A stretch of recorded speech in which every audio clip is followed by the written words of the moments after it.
కుమారులారా, తండ్రి ఉపదేశం వినండి, మీరు వివేకమునొందునట్లు ఆలకించండి. ఈ అధ్యాయంలో ఒక యువకుడు మనకు కనిపిస్తున్నాడు.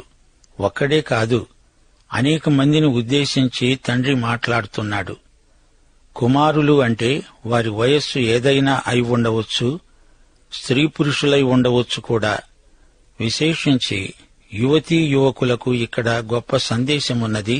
తండ్రి అంటున్నాడు, నేను మీకు సదుపదేశం చేస్తాను, నా బోధను తోసివేయకండి. నా తండ్రికి నేను కుమారుడుగా ఉన్నాను, నా తల్లి దృష్టికి నేను సుకుమారుడనైన ఏకకుమారుణ్ణి. సొలొమోను తల్లిదండ్రులు దావీదు, బత్షెబ. ఇశ్రాయేలు సింహాసనాన్ని దావీదు తరువాత ఎక్కవలసిన కుమారుడు సొలొమోను. ఆయన నాకు బోధిస్తూ నాతో అన్నాడు, నీ హృదయము పట్టుదలతో నా మాటలను పట్టుకోనియ్యి. నా ఆజ్ఞలను గైకొంటే నీవు బ్రతుకుతావు. జ్ఞానం సంపాదించుకో, బుద్ధిని సంపాదించుకో. నా నోటి మాటలు మరువవద్దు, వాటి నుండి తొలగిపోవద్దు. జ్ఞానమును విడువకుండా ఉంటే అది నిన్ను కాపాడుతుంది. దానిని ప్రేమిస్తే అది నిన్ను రక్షిస్తుంది. నిజమైన జ్ఞానానికి ఎంతో ప్రభావమున్నది. ఈ జ్ఞానాన్ని కలుగజేసినవాడు దేవుడే. దానిని అనుగ్రహించేవాడు, అభివృద్ధిపరిచేవాడు దేవుడే. బుద్ధిజ్ఞానముల సర్వ సంపదలు క్రీస్తునందే గుప్తమై ఉన్నాయి. 7వ వచనం, జ్ఞానము సంపాదించుకొనడమే జ్ఞానానికి ముఖ్యాంశం. నీ సంపాదన అంతా ఇచ్చి బుద్ధిని సంపాదించుకో. సమస్త సంపదల కంటే జ్ఞానమే శ్రేష్టమైనది, ప్రశస్తమైనది. మనకున్నదంతా ఇచ్చినా జ్ఞానం మనకుంటే చాలు. మనము విలువలనెరిగి ప్రవర్తించాలి. ఏది విలువైనదో, ఏది పనికిమాలినదో గుర్తించే విచక్షణ మనకుండాలి. యేసు ప్రభువు చెప్పిన ఉపమానం మత్తయి శుభవార్త 13వ అధ్యాయం 44వ వచనం. పరలోక రాజ్యము పొలములో దాచబడిన ధనమును పోలి ఉన్నది. ఒక మనుష్యుడు దాన్ని కనుగొని దాచిపెట్టి అది దొరికిన సంతోషంతో వెళ్లి తనకు కలిగినదంతా అమ్మి ఆ పొలాన్ని కొన్నాడు. 46వ వచనం. మంచి ముత్యములను కొనడానికి వెతుకుతున్న వర్తకుడు అమూల్యమైన ఒక ముత్యమును కనుగొని పోయి తనకు కలిగినదంతా అమ్మి దాన్ని కొన్నాడు. క్రీస్తే పొలములో దాచబడిన ధనం. క్రీస్తే అమూల్యమైన ముత్యం. క్రీస్తే జ్ఞానం. దీనిని కనుగొన్న వారే ధన్యులు. జ్ఞానమును గొప్ప చేస్తే అది నిన్ను హెచ్చిస్తుంది. దానిని కౌగిలించుకుంటే అది నిన్ను హెచ్చిస్తుంది. ఈ జ్ఞానాన్ని ఘనపరచాలి, దాన్ని కౌగిలించుకోవాలి. అది నీ తలకు అందమైన మాలికను కడుతుంది, ప్రకాశమానమైన కిరీటాన్ని నీకు దయచేస్తుంది. సామెతల గ్రంథంలో జ్ఞానము ఒక స్త్రీకి పోల్చబడింది. కొత్త నిబంధనలో జ్ఞానము క్రీస్తే. ఈ యేసుక్రీస్తును ఘనపరచాలి, ఆత్మయందు కౌగిలించుకోవాలి. నీ హృదయంలో దేవుని పట్ల ప్రేమ ఉంటే నీవు ఆయన వాక్యాన్ని ప్రేమిస్తావు. పరిశుద్ధాత్మ నీలో వాక్యం పట్ల అధికమైన ఆకలి దప్పులు కలిగిస్తాడు. వాక్యము హృదయములో ఉంటే అది నీ తలకు అలంకారం, అది నీకు కిరీటం, అది వాక్యాధికారం. 10వ వచనం. నా కుమారుడా, నీవు ఆలకించి నా మాటలను అంగీకరించిన ఎడల నీవు దీర్ఘాయుష్మంతుడవు అవుతావు. పాత నిబంధనలో దేవుడు తనకు విధేయులైన వారికి దీర్ఘాయుష్యును వాగ్దానం చేశాడు. జ్ఞానమార్గమును నేను నీకు బోధించాను, యథార్థ మార్గంలో నిన్ను నడిపించాను. నీవు నడిచేటప్పుడు నీ అడుగు ఇరుకున పడదు, నీవు పరిగెత్తేటప్పుడు నీ పాదం తొట్టిల్లదు. ఉపదేశాన్ని విడిచిపెట్టకుండా దాన్ని గట్టిగా పట్టుకో, అది నీకు జీవము గనుక దానిని పొందు. నేర్చుకోగలిగినదంతా నేర్చుకో. దేవుని వాక్యములో నిత్య జీవమున్నది. భక్తిహీనుల త్రోవను చేరవద్దు, దుష్టుల మార్గమున నడువవద్దు, దానియందు ప్రవేశించవద్దు. తప్పించుకొని తిరుగు, దాని నుండి తొలగి పారిపో. చెడ్డవారి స్నేహం పట్టవద్దు. సైతాను భక్తిహీనులను దుష్టులను నడిపిస్తాడు. దేవుని జ్ఞానము నుండి తొలగడము ఆధ్యాత్మిక వ్యభిచారం. వారు కీడు చేయనిది నిద్రింపరు, ఎదుటివారిని పడద్రోయనిదే వారికి నిద్ర రాదు. కీడు చేత దొరికిన దానిని వారు భుజిస్తారు, బలాత్కారం చేత దొరికిన ద్రాక్షరసమును తాగుతారు. అజ్ఞానుల బ్రతుకు వ్యభిచారానికి పోల్చబడింది. చెడ్డపని చేయనిదే నిద్రపట్టదు. మానవ హృదయము పాప కాలుష్యంతో నిండిపోతుంది. చెడ్డవారితో దేవుని బిడ్డలు సహవాసం చేయకూడదు. వారితో కలిసి దుర్వ్యసనాలకు బానిసలైపోకూడదు. ఇహలోక మాలిన్యం అంటకుండా జాగ్రత్త పడాలి. కొందరు దైవసేవను ఆటంకపరచడానికి తమ తెలివితేటలను ప్రయోగిస్తారు. అది మూర్ఖత్వం. యుక్తాయుక్త విచక్షణ కలిగి మనుష్యులతో స్నేహం చెయ్యాలి. పట్టపగలయ్యే వరకు వేకువ వెలుగు తేజరిల్లునట్లు నీతిమంతుల మార్గం అంతకంతకు తేజరిల్లుతుంది. ఇది అక్షరాలా నిజం. విశ్వాసుల జీవితానుభవం ఇలాగే ఉంటుంది. ఉన్న వెలుగులో సరిగా ప్రవర్తించేవారికి ఎక్కువ వెలుగు లభిస్తుంది. అయితే భక్తిహీనుల మార్గం గాఢాంధకారమయం. తాము దేనిమీద పడేది వారికే తెలియదు. యేసు ప్రభు 2 మార్గాలను గురించి ఉపదేశించాడు: ఇరుకు మార్గం, విశాల మార్గం. ఇరుకు మార్గం దేవునిది, అది రానురాను విశాలమవుతుంది. విశాల మార్గం సైతానుది, అది రానురాను ఇరుకైపోతుంది, చివరికి నాశనానికి నడుపుతుంది. యేసు ప్రభు అన్నాడు, నేనే మార్గమును, ఆయన ద్వారా తప్ప ఎవడూ తండ్రి వద్దకు రాలేడు. అపొస్తలుల కార్యములు 4:12 భక్త పేతురు అన్నాడు, మరి ఎవరి వలననూ రక్షణ కలుగదు. ఈ నామముననే మనము రక్షణ పొందాలి గాని ఆకాశము క్రింద మనుష్యులలో ఇయ్యబడిన మరి ఏ నామమునా రక్షణ పొందలేము. యోహాను సువార్త 10:9 యేసు ప్రభు అన్నాడు, నేనే ద్వారమును. నా ద్వారా ఎవడైనా లోపల ప్రవేశిస్తే వాడు రక్షించబడిన వాడై లోపలికి పోతూ బయటికి వస్తూ మేతమేస్తూ ఉంటాడు. ప్రవేశ మార్గం ఇరుకైనది. సామెతల గ్రంథం ఇదే సత్యాన్ని ప్రతిపాదిస్తున్నది. నీతిమంతుల మార్గం, భక్తిహీనుల మార్గం, ఈ రెండిటి మధ్య ఎంతో వ్యత్యాసమున్నది. సామెతలు 16:25 కూడా ఇదే మాట చెప్పబడింది. ఒకని మార్గం వాని దృష్టికి యథార్థముగా కనబడుతుంది, అయినా తుదకు అది మరణానికి చేరుతుంది. సామెతలు 4:20 నా కుమారుడా, నా మాటలు ఆలకించు, నా వాక్యములకు నీ చెవియొగ్గు. నీ కన్నుల ఎదటి నుండి వాటిని తొలగిపోనీయకు, నీ హృదయమందు వాటిని భద్రం చేసుకో. దొరికిన వారికి అది జీవము, వారి సర్వ శరీరానికి ఆరోగ్యము.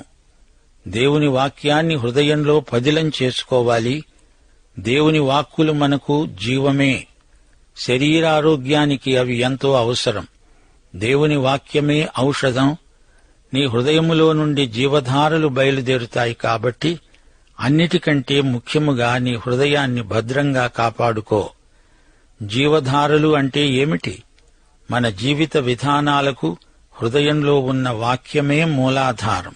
మూర్ఖపు మాటలు నోటికి రానియకు. మాటల్లో కుటిలం ఉండకూడదు.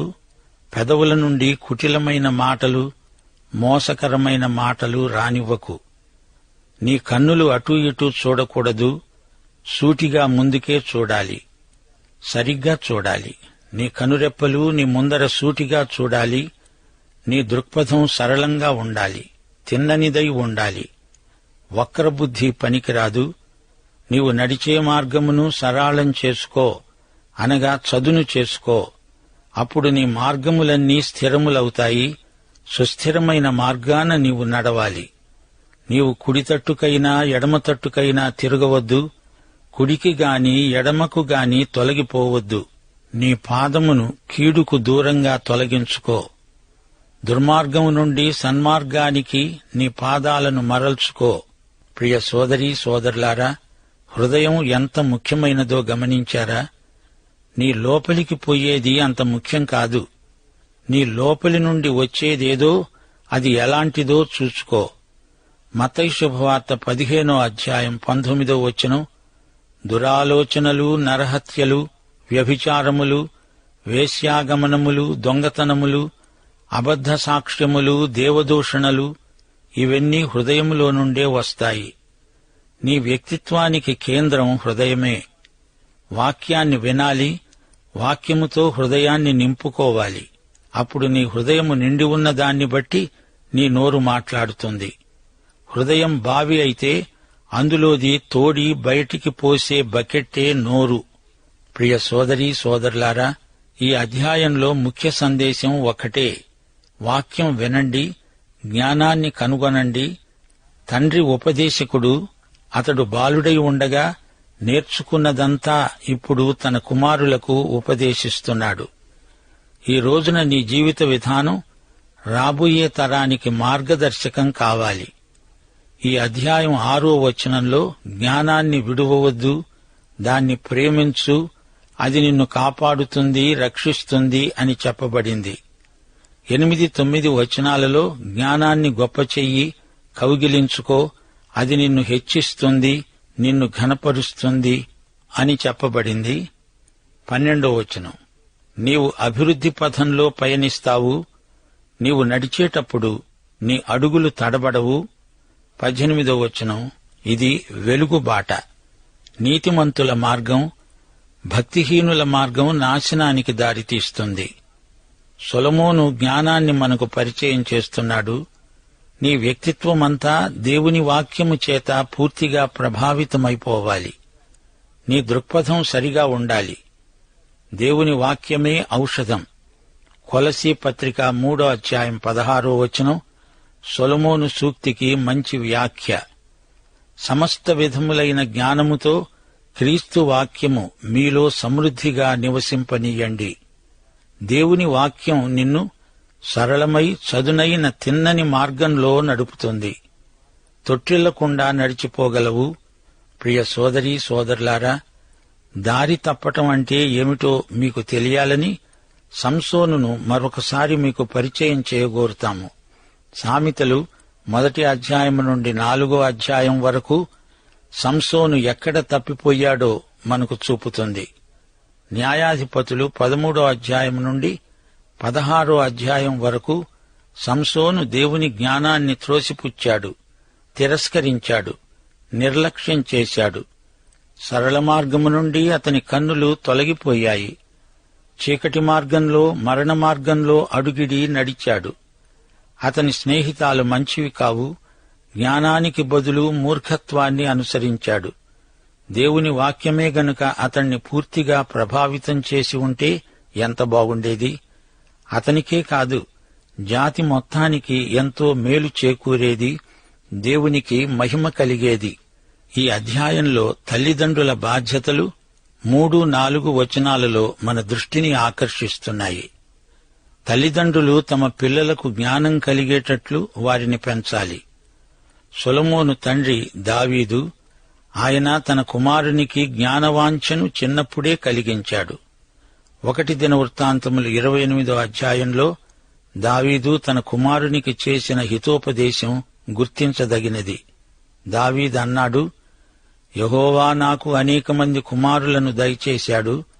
అయితే సింహాసనం మీద కూర్చుండడానికి దేవుడు నా కుమారులందరిలో సొలొమోనును కోరుకున్నాడు. సొలొమోనా, నా కుమారుడా, దేవుడు, నా దేవుడు అందరి హృదయాలను పరిశోధించేవాడు, ఆలోచనలన్నిటినీ సంకల్పములన్నిటినీ ఎరిగినవాడు. నీవు ఆ దేవుణ్ణి తెలుసుకో. హృదయపూర్వకముగా, మనఃపూర్వకముగా ఆయనను సేవించు. ఆయనను వెదుకు. ఆయన నీకు ప్రత్యక్షమవుతాడు. ధైర్యం తెచ్చుకో, పని చెయ్యి. ఈ విధంగా దావీదు తన కుమారునికి చిన్నప్పుడే దైవభక్తిని అలవరిచాడు. అందుకే సొలొమోను దేవుణ్ణి జ్ఞానం కోసం అడిగాడు. ఈ జ్ఞానం తల్లిదండ్రులు తమ పిల్లలకు అందించాలి. తరతరాలకు ఈ జ్ఞానం కొనసాగుతూ ఉండాలి. దేవుని వాక్యం తండ్రిలాగే మనకు జ్ఞానాన్ని ఉపదేశిస్తుంది. తల్లులు వాక్య జ్ఞానాన్ని తమ పిల్లలకు ఉగ్గుపాలతో రంగరించిపోయాలి. జ్ఞానము అమూల్యమైనది, సర్వసంపదలు ఈ జ్ఞానంతో సమానం కావు. ప్రతిరోజూ వాక్యాన్ని ధ్యానిస్తూ వాక్య దృక్పథాన్ని అలవరుచుకోవాలి. నీతి మార్గాన నడవాలి. అవినీతిని విసర్జించాలి.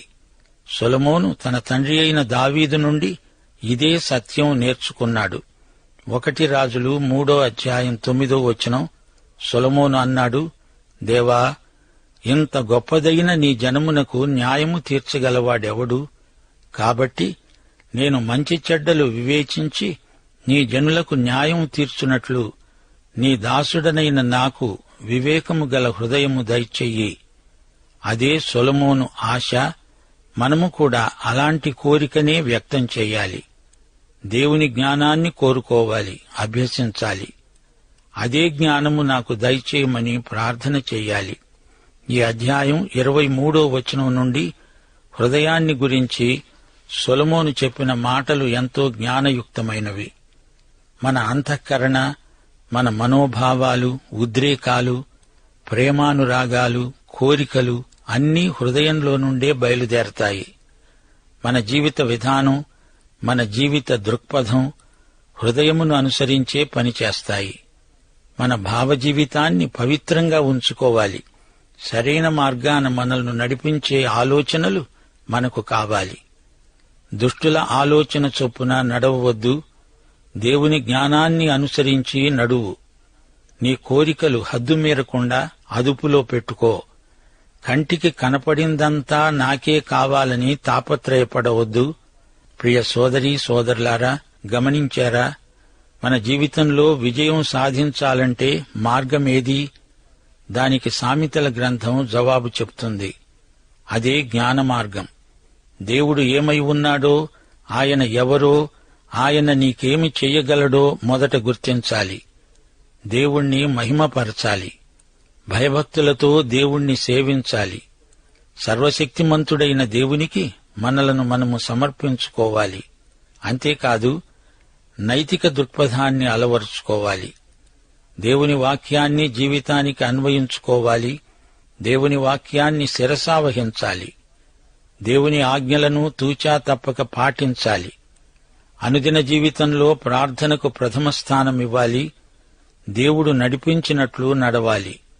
దేవుని ఆజ్ఞ మేరకు ఎంత సాహసానికైనా త్యాగానికైనా సిద్ధంగా ఉండాలి. అప్పుడే మనకు జయ జీవితం ప్రాప్తిస్తుంది. ప్రియ సోదరీ సోదరులారా, సామెతల గ్రంథంలోని సత్యములన్నీ విశ్వాసులకు ఆచరణయోగ్యమైనవి. జ్ఞానం ఎలాంటిదో యాకోబు భక్తుడు చెప్తున్నాడు. యాకోబు పత్రిక 3:17 ఈ జ్ఞానము పైనుండి వచ్చే జ్ఞానం. ఇది మొట్టమొదట పవిత్రమైనది, తరువాత సమాధానకరమైనది, మృదువైనది, సులభముగా లోబడునది, కనికరముతో మంచి ఫలములతో నిండుకున్నది, పక్షపాతమైనను వేషధారణయైనను లేనిది. ఈ జ్ఞానమును వ్యతిరేకించేవారు ఎలాంటివారు? యాకోబు పత్రిక 3:14 నుండి మీ హృదయములలో సహింపనలవికాని మత్సరమును వివాదమును ఉంచుకొనిన వారైతే అతిశయపడవద్దు. సత్యమునకు విరోధముగా అబద్ధమాడవద్దు. ఈ జ్ఞానము పైనుండి దిగివచ్చునదిగాక భూసంబంధమైనది, ప్రకృతి సంబంధమైనది, దయ్యముల జ్ఞానము వంటిది అయి ఉన్నది. ఏలయనగా మత్సరమును వివాదమును ఎక్కడ ఉంటాయో అక్కడ అల్లరి, ప్రతి నీచ కార్యము ఉంటాయి. మనము దేవుని మార్గమును కోరుకున్నప్పుడు దేవుడు మనకు జ్ఞానం ప్రసాదిస్తాడు. ఆయన వాక్యమనే బైబిలు మనల్ని సరైన మార్గంలో నడిపిస్తుంది. మనుష్యులతో సరైన సంబంధాలు ఏర్పరుస్తుంది. సరైన తీర్మానాలు చేయడానికి సిద్ధపరుస్తుంది. యేసే మనకు రక్షణ మార్గం, నీతి మార్గం, జ్ఞాన మార్గం, ముక్తి మార్గం. దైవాశీస్సులు. ఆమేన్.